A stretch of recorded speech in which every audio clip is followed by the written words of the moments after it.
Hey guys, Michael Z coming at you again with another awesome guitar lesson tutorial. This time it's a super fun, super easy song. It's Lips Are Moving by Meghan Trainor. Very cool. I know what you're thinking. Is that really that cool of a song? But once you kind of learn how to play it, I think it's actually very fun. It's really sort of all in the rhythm, but it's got a sort of a great tempo, great speed, makes you want to dance, makes you want to sing along. For that reason, I really love it. So hopefully you do as well. So let's dive in. It's very simple. Only 3 chords in the whole song, and it's just a 4 measure loop round and round through 3 chords. So the first chord is a G. Quick recap, I'm assuming you sort of already know how to play these chords. If not, go and refer to your paperwork, your chord diagrams, go do a Google search for how to play this, that, and the other kind of simple basic chords. So hopefully you already understand that, but just a quick recap, we have G, goes 3, 2, open, open, 3, 3. Okay, then we have A minor. Get some volume going there. So A minor starts open A, then 2, 2, 1, open, and then a C chord. Okay, which is very similar to A minor. C, starting on the A string, 3, 2, open, 1, open. Now, I did mention that this is a 4 measure loop, okay, and we only have 3 chords. So this is a kind of important little side note here, right? You're going to mess this up if you don't pay careful attention to what you're doing here, okay? This loop begins with G, and then goes to A minor, and then, see, I'll do it the other way around here. So it begins with G, then A minor, and then C is the 3rd chord, okay, and the 4th chord is also a G, so it begins and ends with G. So when you loop around, you're gonna have to play G 2 times in a row.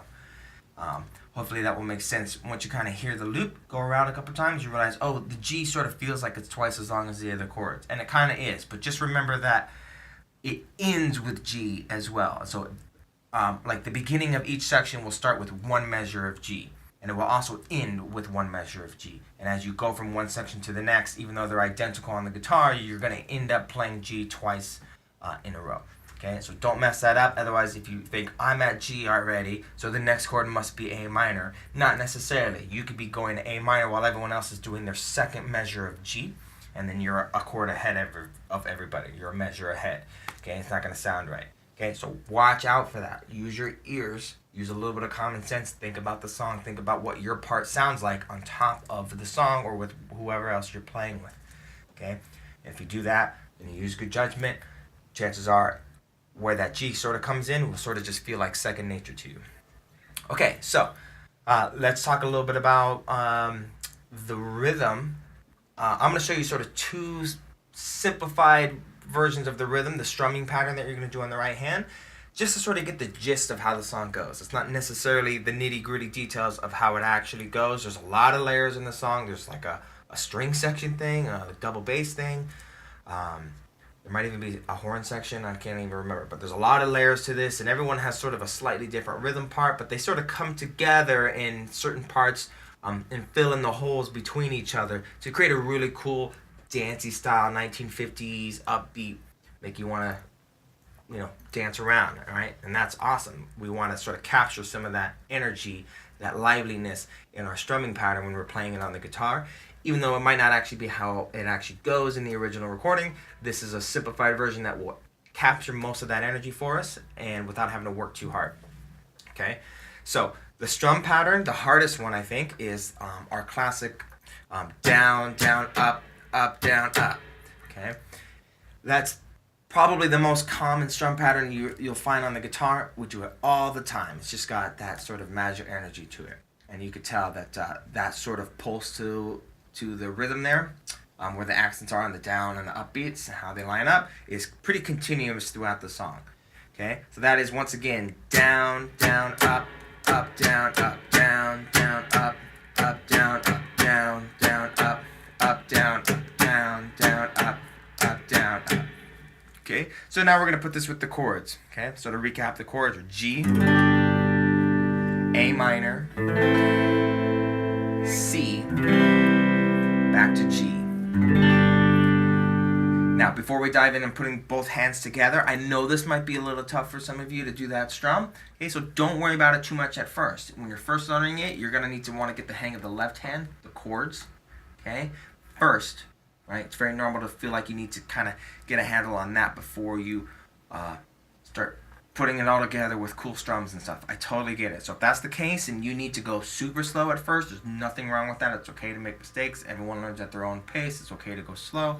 Okay, so don't be afraid to just simplify and go 1, 2, 3, 4, 1, 2, 3, 4. All right, just give it 4 beats for each chord. 1, 2, 3, 4. 1, 2, 3, 4. 1, 2, 3, 4. 1, 2, 3, 4. 1, 2, 3, 4. Okay, and then maybe you could even do 2 strums for each chord. 1, 2, 4.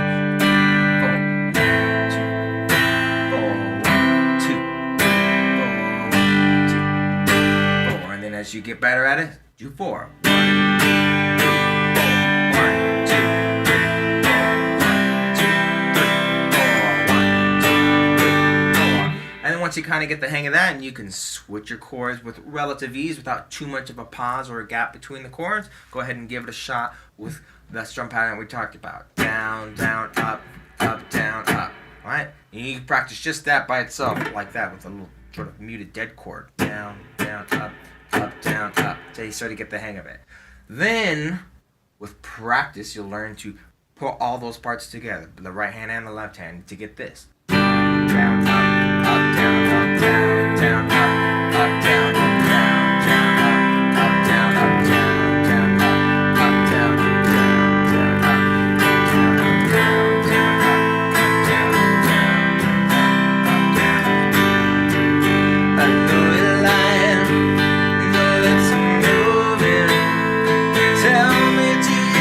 I'm dumb, I'm really young, but I ain't stupid, baby, don't you know I'm good. Yeah, sounds really awesome, right? Especially once you kind of get the hang of it, you can kick it all the way up to full speed.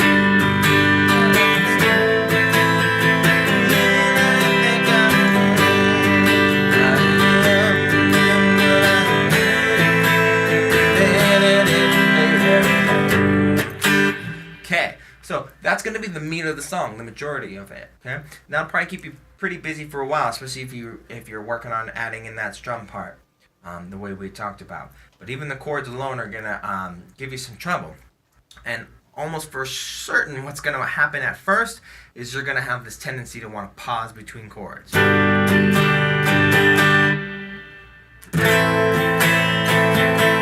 then change. Right? I know it's tough. Resist that urge. Try to just keep the right hand going with some, what I call momentum, right? Keep the right hand that it's almost sort of like a pendulum, right? It never really stops. It's like a sideways pendulum. So keep that momentum going and change through the strum, right? Even if you're doing something like this.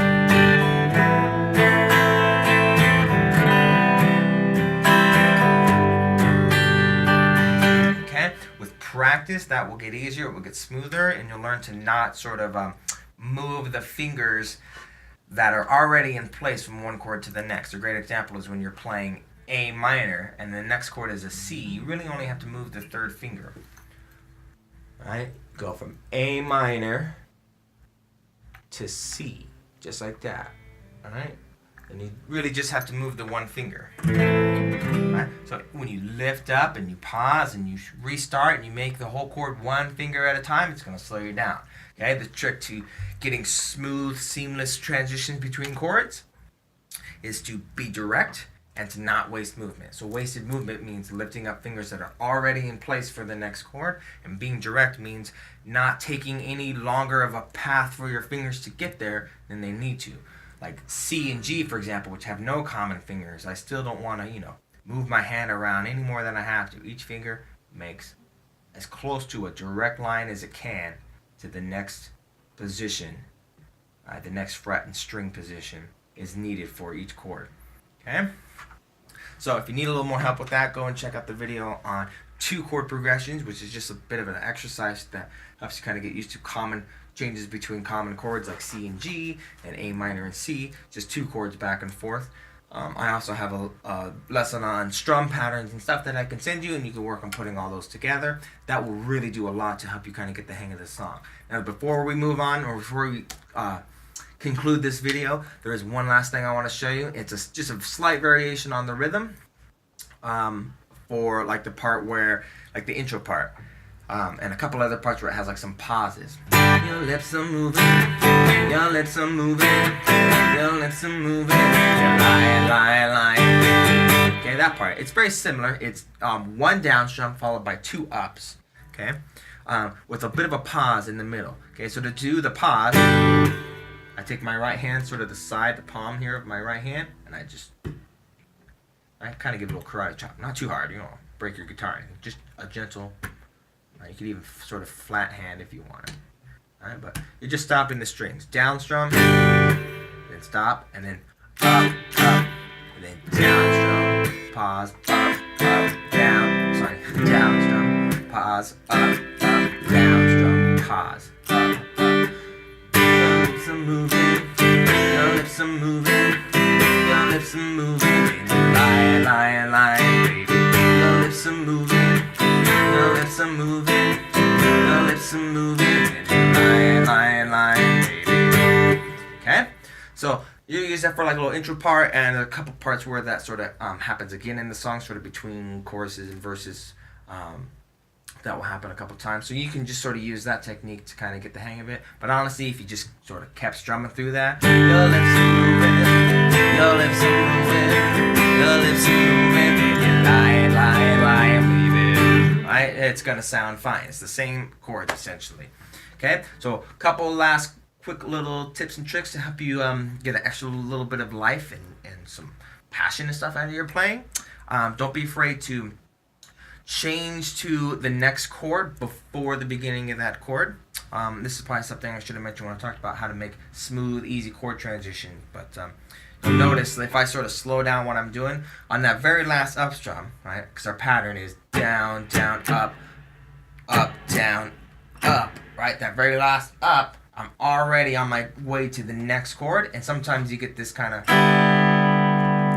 open string chord that isn't really even a real chord in between, just on that last little strum, and it sort of sounds cool. It's an interesting way to sort of transition smoothly and quickly because it gives your hand more time to move. And it also kind of gives your guitar a little bit of character and life because there's a little bit of variation in each chord. All right, so I'll show you what I mean by slowing it down.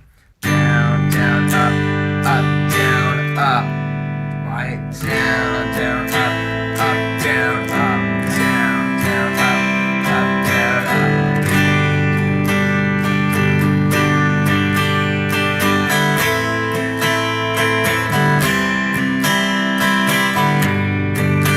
All right, see that? And then another thing you can do is on that very first down, it's down, down, up, down, up, down. Right, that first down in each strum pattern, only hit the first string in the chord, right? So on the A and the C, it's going to be the A string. On the G, it's going to be the G string. So you go down, right? It's one note. Down, down, up,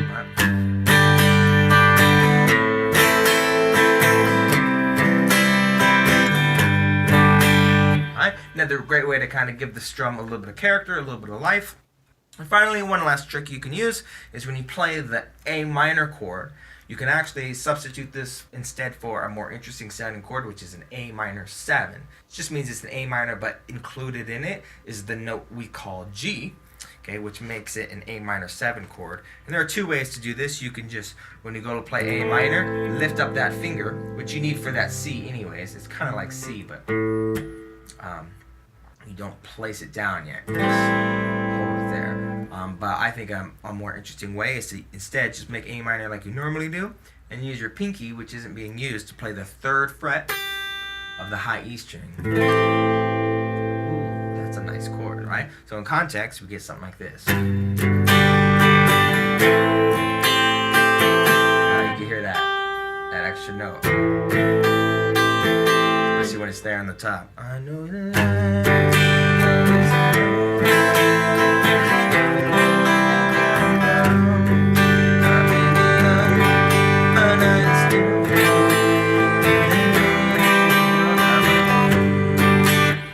Okay, And that'll do a lot to just kind of give that very common chord, A minor, a little bit of extra life, something a little different. There's an extra tone in there.